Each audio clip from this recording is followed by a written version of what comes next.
The transmission crackled across subspace channels, broadcasting to every corner of the Orion Arm. Emperor Voltrix the Magnificent, ruler of the Kalari Dominion, stood resplendent in his ceremonial armor, his four eyes blazing with imperial authority. Behind him, a fleet of 10,000 warships stretched into infinity, the accumulated might of 600 conquered worlds. Primitive humans of Terra, Voltrix's voice boomed through the communication array, his translator rendering his words into flat, mechanical English. Your pitiful expansion into our territory ends today. You have one rotation to surrender your fleet, dismantle your colonies, and submit to the eternal glory of the Kalari Dominion. Refuse, and we shall demonstrate why our empire has reigned unchallenged for 5,000 stellar cycles. In the command center of Lunar Station Olympus, Fleet Admiral James Rodriguez leaned back in his chair and did something the Kalari had never witnessed from a species facing annihilation. He laughed. Not nervously, not desperately, but with genuine, unbridled amusement. Sir? Captain Yuki Tanaka asked, glancing at her superior with barely concealed mirth. Should we respond to the generous offer? Rodriguez wiped a tear from his eye, still chuckling. Oh, we should definitely respond. But first, pull up their fleet composition. Let's see what His Magnificence brought to our doorstep. The holographic display materialized, showing the Kalari formation in meticulous detail. 10,000 vessels, ranging from corvettes to massive dreadnoughts, each bristling with plasma cannons, missile batteries, and energy shields. It was, by any conventional military assessment, an overwhelming force. They even brought their imperial flagship, Lieutenant Marcus Chen observed, highlighting a massive vessel at the fleet's center. The Eternal Dominion. 30 kilometers long, crew complement of 500,000. Their propaganda calls it unsinkable. Rodriguez's smile widened. Well, we wouldn't want to be rude to our guests. Lieutenant Chen, please respond to Emperor Voltrix. Tell him we accept his challenge. All of it, sir? Every word. And Marcus? Rodriguez's eyes gleamed with anticipation. Make sure you sound appropriately concerned. Chen's message was a masterpiece of diplomatic theater. He stammered through the acceptance, voice trembling with manufactured fear, painting humanity as a species that had accidentally wandered into galactic affairs and now regretted its boldness. The Kalari command staff practically purred with satisfaction. What the Kalari didn't know, what their intelligence had catastrophically failed to discover, was that humanity's expansion into space had been anything but accidental. Terra had been watching, learning, and preparing for this moment for 2 centuries. Deploy the Sunday fleet, Rodriguez ordered casually, as if discussing lunch plans. Captain Tanaka raised an eyebrow. Just the Sunday fleet, sir? Not even. Weekend reserves? The Sunday fleet should be more than sufficient. No need to waste fuel. Across human-controlled space, 500 vessels received their orders. Not 10,000. Not even 1,000.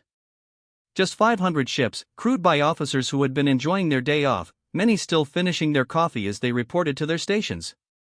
The human fleet materialized from FTL 30,000 kilometers from the Kalari formation.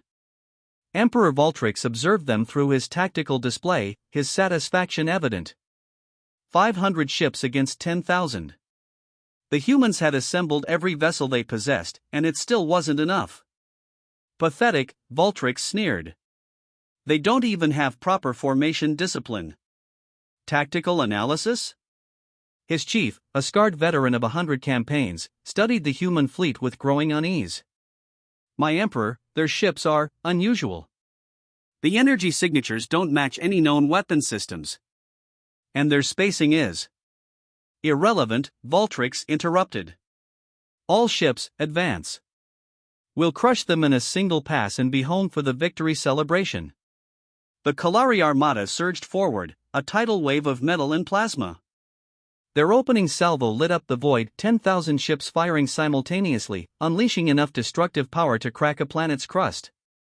The human fleet didn't even raise shields. Because they didn't need to. Every Kalari plasma bolt, every missile, every energy beam struck something 30 meters in front of the human vessels and simply stopped. Not blocked, not deflected, frozen in space, suspended in stasis fields that held them like insects in amber. What Voltrix began, but the word died in his throat. The human fleet hadn't moved. Hadn't fired. Hadn't done anything except wait patiently for the Kalari to empty their first magazines.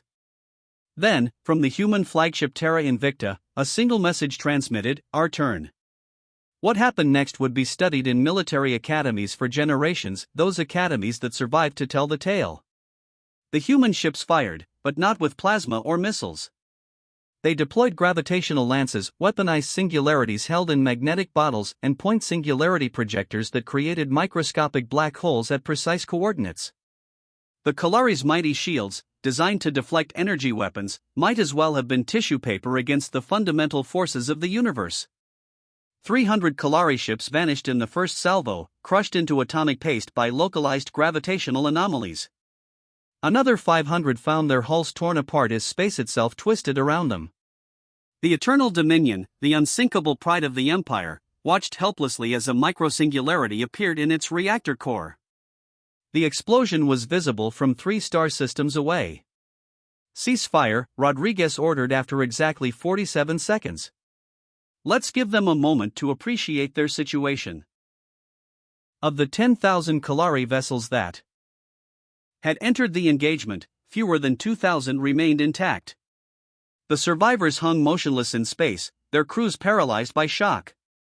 Now, Rodriguez continued, his voice carrying across the open channel to what remained of the Kalari fleet, about that surrender. "I believe the terms were, dismantle your fleet, abandon your territories, and submit to a superior power. Those were your words, weren't they, Your Magnificence?" On the Kalari command ship, Emperor Voltrix stared at the tactical display in numb disbelief. His hands trembled against the armrests of his throne. 5,000 stellar cycles of unchallenged dominance ended in less than a minute. However, Rodriguez continued, his tone softening slightly, humanity didn't crawl out of its cradle just to become another tyrannical empire. So here's our counteroffer, go home. Dismantle your imperial apparatus. Grant independence to your subject worlds. Transition to a democratic federation. We'll even send advisors to help with the process. And if we refuse? Voltrix's voice was barely a whisper. Rodriguez's smile disappeared, replaced by something colder and infinitely more terrifying. Your Magnificence, we just destroyed 8,000 of your finest warships with 500 vessels crewed by people who were supposed to be on vacation. We have another 1,500 ships on active duty. We have 5,000 more in reserve. And we have weapons you cannot begin to comprehend, engineered by a species that split the atom before we left our homeworld, that mapped the human genome as a scientific curiosity, that built quantum computers for entertainment. He leaned forward, his image filling every surviving Kalari viewscreen. You challenged us expecting fear. You got amusement. Don't make us show you what happens when humanity stops being amused. The silence that followed was absolute. Finally, Voltrix spoke, his voice hollow. We accept your terms. Excellent decision, Rodriguez replied cheerfully. Captain Tanaka, please escort our guests back to Kalari space. And someone get me a coffee. It's still technically Sunday, and I'd like to salvage some of my day off.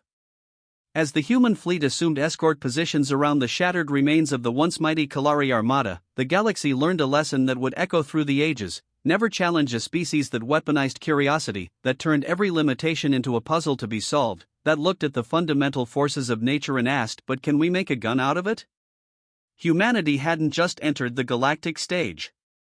They had rewritten the script, redesigned the stage, and left the previous directors wondering what show they'd been performing all along. And they'd done it all before lunch on a Sunday.